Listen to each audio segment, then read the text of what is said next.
China will attempt in good faith to broker a peace deal between Ukraine and Russia, but many expect Ukraine to give a hard pass and Russia to ramp up their war efforts.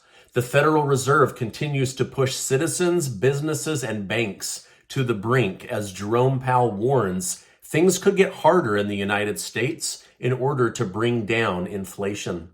Trump's New York court case has been halted for the rest of the week as D.A. Braggs is summoned to D.C. to testify before Congress. Thank you so much for sharing and liking these videos. I really appreciate it. And let's jump into today's news.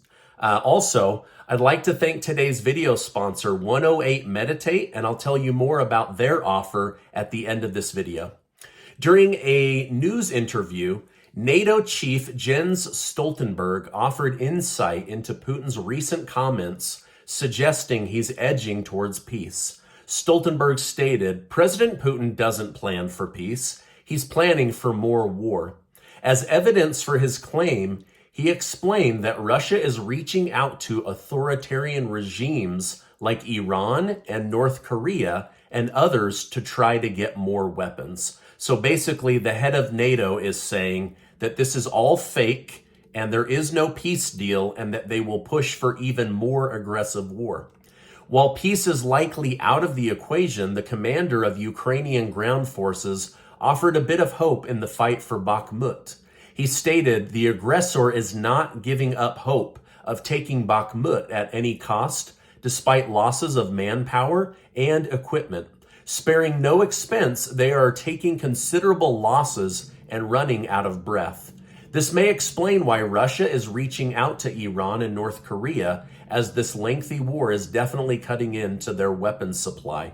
So basically, the Ukrainian soldiers, they have fought very brave, like warriors, and they are able to hold Bakhmut and fight back. Now, on the other side, many believe that even though Russia is having difficulties, because of the war machine behind them, ultimately they will outnumber them and also outgun them. But I'll continue to keep you in the update, in the loop on what's going on with that.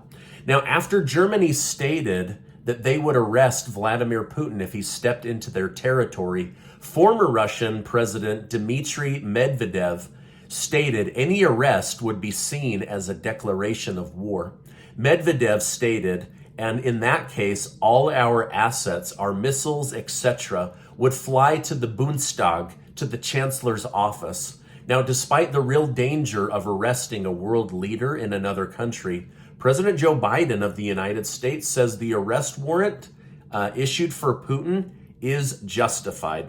Now, this same criminal court has President George W. Bush could be arrested if he ever goes to Europe. So even our own United States leaders have arrest warrants on their heads. Now, do you think that a European country like Poland or Germany or France is actually going to attempt to go into Mother Russia and capture and arrest Vladimir Putin? Or is that just pie in the sky, like spy movie talk?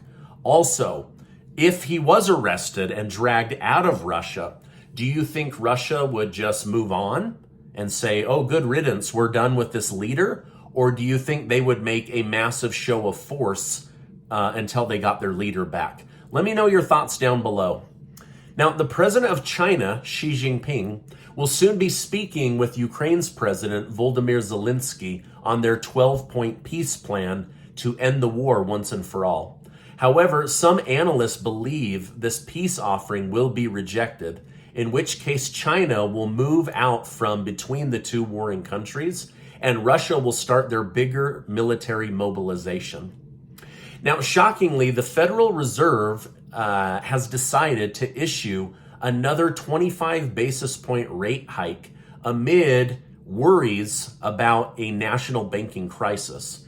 Contrary to what one might think, Chairman Jerome Powell stated that the banking crisis will cause increased tightening in the economy, which will actually work with the new rate hike to bring down inflation.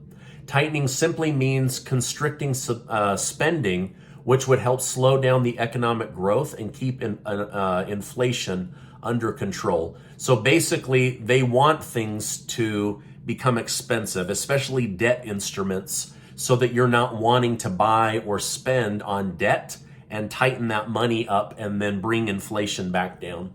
So for those of you who have new debt, this is another hit on the chin. For those of you who are trying to save, this is an answer to prayer, as you're able to get higher interest on money that you have saved at the bank or maybe in treasury bills or treasury notes. Now, the major stock indexes were all green today with slight gains, not big gains, but Bitcoin was up close to 4%, and gold and silver were slightly down on the day. Now, it's interesting that Bitcoin was up because Coinbase just received what's called a Wells notice, which is basically the SEC, or Security and Exchange Commission, letting Coinbase know they are about to be investigated for hosting crypto on their company platform. This caused a huge sell-off on the Coinbase stock over the last 2 days. So if you have Coinbase, ouch, double-digit losses. The Security and Exchange Commission has just charged 8 celebrities for promoting cryptocurrency projects without disclosing that they were paid to do so. Actor Lindsay Lohan and YouTuber Jake Paul were among those charged. To date, over $400,000 has been collected from 6 of the 8 celebrities, and SEC Chairman Gary Gensler stated, "This case demonstrates against the high risk investors face when crypto asset securities are offered and sold without proper disclosure." Now, these celebrities, they didn't get in trouble for being sponsored by the crypto, or even whether the crypto went up or down. The SEC can't control that, and they don't care. It's the fact that they didn't disclose that they were a paid sponsorship.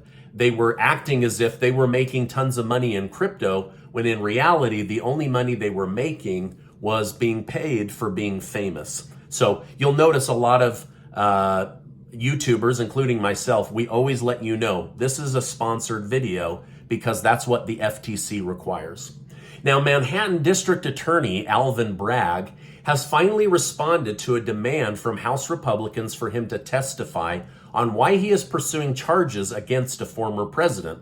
Basically, they're trying to get him thrown in jail for a misdemeanor. Now, Bragg pushed back against testifying and claimed that Donald Trump intentionally created a false expectation that he would be arrested to create a situation where his lawyers could push Congress to intervene. While initially it was believed that he would know whether Trump would be charged this week, the grand jury has been told not to meet for the rest of the week. Now, today, Donald Trump shared a TMZ article where the woman he allegedly had an affair with stated, and I quote, "I am not denying this affair because I was paid hush money, as has been reported in overseas-owned tabloids. I am denying this affair because it never happened." So it sounds like she is agreeing with Donald Trump that the two never had a sordid affair. As I mentioned yesterday, Trump's former lawyer, Michael Cohen, was known for selling favors and then getting into hot water. Cohen's own lawyer testified to the grand jury that that Cohen had admitted that he was lying and wanted revenge against Donald Trump. So it seems this story is making a huge turn. We went from a former president about to be arrested to now it looks like lots of really false testimony being given to a grand jury. Again, I have no idea what the outcome will be. I have no skin in the game on whether Trump is guilty or not, but it does look like this story is changing very, very quickly. White House Press Secretary Jean-Pierre, sorry, I don't speak French, was questioned by the press regarding the payments the Biden family received from China, after claiming she doesn't know where to begin to address the situation due to all the lies over the past year. The GOP Oversight Committee responded to her through Twitter stating, "Well, you could start with the bank records showing a Chinese energy company paid the Biden family members $1 million through a third party. the committee then put a link to the exact evidence they are referring to. So kind of crazy. I think the Biden family involvement is about to be disclosed. It does look like they received money from a communist energy company in China through a third party to try to cover up. The president still says that this is a lie. The White House still says that this is a lie. But Hunter Biden and his own attorney have admitted, yeah, this is absolutely true. And then I gave some to my uncle and I gave some to my lover, which is my ex-sister-in-law. So the truth is coming out. Now, Casey and I are giving away $10,000 in cash thanks to generous video sponsors. 10 of you are going to win $500 and one of you is going to win $5,000, and I'll make sure to leave a link down below on where you can register to be one of the winners. All right, now let me tell you about 108 Meditate. Have you wanted to learn how to meditate, quiet your mind, or connect with your spiritual side? 108 Meditate can help. I think all of us have lived through the craziness, and learning how to meditate and have a guide and clear direction on how to quiet your mind and clear your thoughts is really, really important today. Now, this group, 108 Meditate, has a monthly membership box program where you will learn different strategies for meditating. It comes with candles, journal, different programs. It's really, really cool. So you can sign up for their monthly membership, or you can just try one box where they will teach you how to meditate, connect with your spiritual side, and find harmony in your life. In fact, Casey and I just got our first box, so I'll show you a little bit about what's in there. This is really cool. So here's a bowl. It's got some candles. It's got a whole stack of cards that ask you really thought-provoking questions that you can then journal so that you can better understand your relationship with yourself, with money, your childhood self and money. It's really, really neat the way that they've put this whole thing together. Now, on top of that, 108 Meditate did a private interview with Casey and I where we opened up about our money situation, how we have lived through really hard times financially and really good times financially, and how we got there mentally. And so we go through all of that, and that is part of this month's monthly box. So if you want to learn how Casey and I went from surviving to thriving and how we changed our thinking around money and our behavior with money, you'll get access to that through this month's box. I'll make sure to leave a link down below. And once again, thank you so much for sponsoring this video. Now, before you go, I want to remind you that you are amazing. I appreciate you being in my community. Check out this super important video and hit that subscribe button because I want to keep you in the loop on what's really going on. Hey, thank you so much for stopping by, and I'll see you on the next video.